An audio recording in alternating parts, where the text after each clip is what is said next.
محمد مصطفیٰ کے باغ کے سب پھول ایسے ہیں جو بن پانی کے تر رہتے ہیں، مرجھایا نہیں کرتے جو بن پانی۔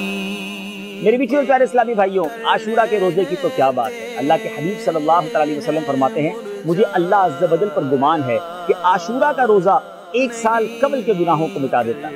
کیوں نہ ہم عاشورے کے دن کا روزہ رکھیں، مگر ایک بات یہاں ضرور سمجھ لیجئے کہ جب بھی عاشورہ کا روزہ رکھیں، ساتھ 9 محرم الحرام کا یا 11 محرم الحرام کا روزہ رکھ لیں اور مزید برکتیں لوٹیے۔ اور محرم الحرام میں جتنے چاہیں روزے رکھیں۔